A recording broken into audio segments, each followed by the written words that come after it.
Hello दोस्तों, आज हम बात करेंगे रतन टाटा जी की, जो कि भारत के सर्वश्रेष्ठ उद्योगपति है। रतन टाटा जी के जीवन के बारे में। रतन टाटा जी कौन है और क्यों लोग उन्हें इतना पसंद करते हैं?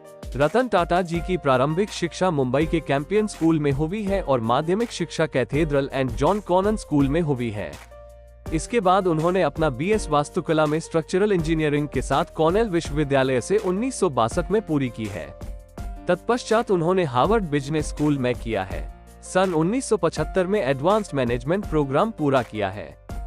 रतन टाटा जी ने अपनी पढ़ाई खत्म करने के बाद वे भारत लौट आए और टाटा ग्रुप में काम किया।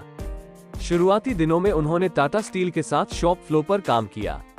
उसके कुछ सालों बाद उन्हें राष्ट्रीय रेडियो और इलेक्ट्रॉनिक्स कंपनी नैल्को का प्रभारी निदेशक बनाया गया। उसके बाद उन्हें टाटा इंडस्ट्रीज का चेयरमैन बनाया गया और आखिरी में जेआरडी टाटा के टाटा ग्रुप के चेयरमैन पद को छोड़ने के बाद रतन टाटा को टाटा ग्रुप का चेयरमैन बना दिया गया। टाटा सॉल्ट से लेकर टाटा सॉफ्टवेयर तक सभी में रतन टाटा की कड़ी मेहनत और रचनात्मक दिमाग है। सबसे छोटी और सस्ती कार जिसे एक आम आदमी भी खरीद सके, इस सोच के साथ उन्होंने नैनो कार बाजार में उतारी। लेकिन नैनो कार उनकी सोच के मुताबिक काम नहीं कर पाए और कुछ सालों बाद इसके प्रोडक्शन को बंद कर दिया। 90 के दशक में रतन टाटा ने अपनी टाटा मोटर्स के जरिए टाटा इंडिका को लॉन्च किया, लेकिन उनकी ये लॉन्चिंग फ्लॉप रही और हालत इतनी खराब हो गई कि उन्हें अपनी कार डिवीजन को बेचने का फैसला करना पड़ा। इसके लिए रतन टाटा ने साल 1999 में फोर्ड मोटर्स के चेयरमैन बिल फोर्ड से सौदे की बात की। टाटा मोटर्स के साझेदारों के साथ अपनी कंपनी बेचने का प्रस्ताव लेकर फोर्ड मोटर्स के पास गए, जिसका हेडक्वार्टर अमेरिका में है। फोर्ड कंपनी के साथ रतन टाटा और उनके साझेदारों की मीटिंग 3 घंटे तक चली।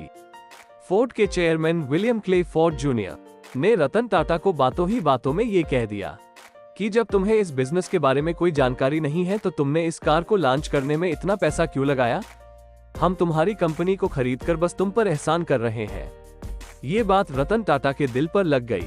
रतन टाटा रातों रात अपनी पूरी टीम के साथ अमेरिका से मुंबई आ गए। फोर्ड की बात रतन टाटा के दिल पर लगी और रतन टाटा ने अपनी कंपनी को सफल बनाने के लिए जान लगा दी। देखते ही देखते टाटा कार के बिजनेस का ग्राफ बढ़ने लगा। इससे उन्हें बहुत फायदा हुआ। वहीं दूसरी तरफ फोर्ड कंपनी नुकसान में जा रही थी और सन 2008 के अंत तक दिवाला निकल गया। उस समय रतन टाटा ने फोर्ड कंपनी के सामने उनकी लग्जरी सीरीज की कार लैंड रोवर और जगुआर को खरीदने का प्रस्ताव रखा। बदले में फोर्ड को अच्छा खासा दाम देने को कहा, क्योंकि विलियम क्ले फोर्ड जूनियर पहले से ही जगुआर और लैंड रोवर की वजह से घाटा झेल रहे थे। उन्होंने ये प्रस्ताव खुशी खुशी स्वीकार कर लिया। विलियम क्ले फोर्ड जूनियर उसी तरह अपने साझेदारों के साथ टाटा मोटर्स के मुख्यालय पर पहुंचे। डील में ये तय हुआ कि लैंड रोवर और जगुआर 9,300 करोड़ में टाटा मोटर्स के अधीन रहेंगे। ये तय हुआ। इस बार विलियम क्ले फोर्ड जूनियर ने वही बात दोहराई जो पहले उनके सामने कही थी, लेकिन इस बार बात थोड़ी पॉजिटिव थी। फोर्ड ने कहा कि आप हमारी कंपनी खरीदकर हमारे ऊपर बहुत बड़ा एहसान कर रहे हैं। आज लैंड रोवर और जगुआर टाटा समूह का ही एक हिस्सा है और सारी दुनिया में भारतीय कंपनियों का नाम रोशन कर रहा है। रतन टाटा जी ने किसी को अपमानित नहीं किया, यही उनकी महानता है। यही वो गुण है जो एक सफल और एक महान व्यक्तित्व का परिचय है।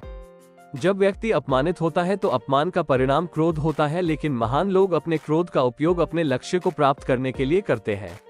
रतन टाटा का ये भी कहना है कि आपको अगर सफल होना है तो हमेशा साथ मिलकर काम करिए, भले किसी काम की शुरुआत आपको अकेले ही क्यों ना करनी पड़े। लेकिन आपको सफलतापूर्वक काम को आगे बढ़ाना है तो लोगों के साथ जुड़े रहें और उनके साथ मिलकर काम को आगे बढ़ाएं।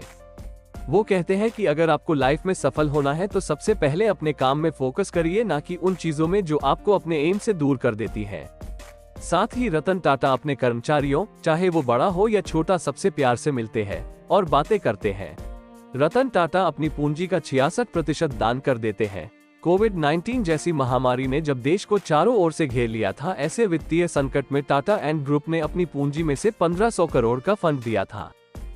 तो दोस्तों, आज की वीडियो आपको कैसी लगी कमेंट बॉक्स में जरूर बताना और वीडियो को लाइक और सब्सक्राइब कर देना।